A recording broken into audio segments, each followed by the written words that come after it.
Now, working out what we think and what we like must be one of the great secrets to any successful business, and technology is certainly helping achieve that like never before. Facial coding is a way of analysing somebody's feelings by their facial expressions, and it could be coming to a phone near you when it's rolled out on mobile devices later in the month.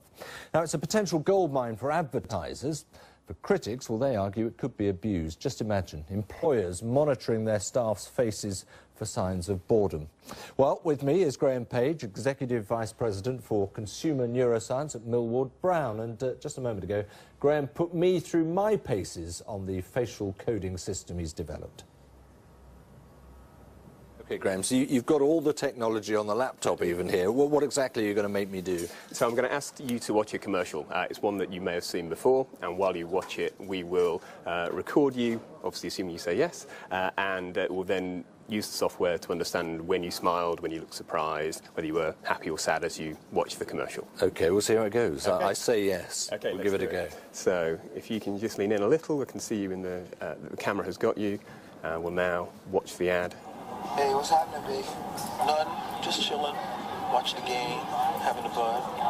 What's up with... Hey, hold on a second. Hello? What's that? Yo, hold up. Hello?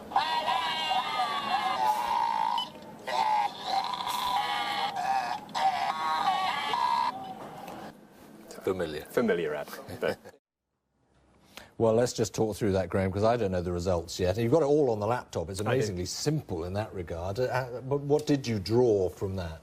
Well, we showed you one of the most, I guess, iconic pieces of advertising for Budweiser of the last couple of decades, the What's Up campaign. And it's one of the strongest ads for that brand that's aired. And your results kind of bear that out in that, where, you know, even though it was first aired in 1999, you still found it funny. You still smiled a lot at the punchline. If we can have a look at the results there, you can see that this big spike here, this blue line here, shows when you smiled in response to the advertising. And you smiled a little bit early on in the ad as you kind of worked out what it was, but then in particular as the guys start saying "what's up" to each other, you got a big smile, and in fact much higher than the average for most people when they watch this ad. So these lines at the bottom here show for about 500 people for whom we've shown this ad how they kind of smiled, and you had a pretty strong clearly response. An easy touch for a beer. That's probably the bottom line to it. But interestingly, you would use that essentially in terms of before you put an advert out, possibly, to decide this doesn't really work or this is fantastically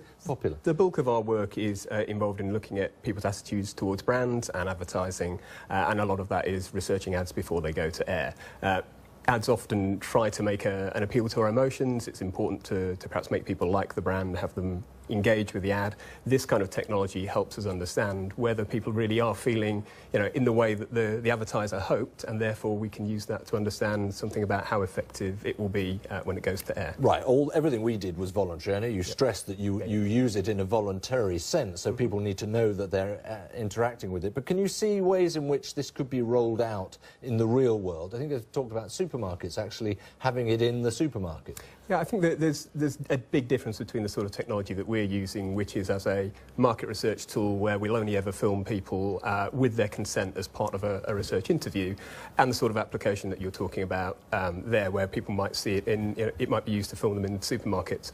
From my perspective, I think this kind of technology requires people's consent, and we're always, you know, very keen to make sure that people give that. Right. There might be others who would see it as potentially usable in a different way. I mentioned earlier on about the idea of your boss having a look at how you act and respond at work.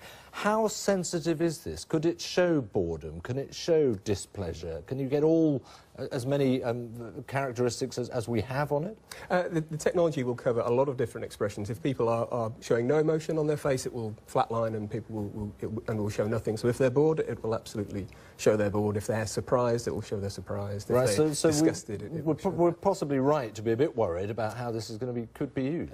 Again, I think it comes back to how it is used. Again, the technology that we use, we're a market research company. We would only ever use it for a research purpose, and our technology partner, Affectiva, who provide the technology, also use it in that way. So I think we're a long way away from people snooping on their employees in their own workplace using their webcams. I think there's a long way before that happens. Let's hope so. Graham, Let's hope so. Graham Page, thank you very much. Thank you. Thank you.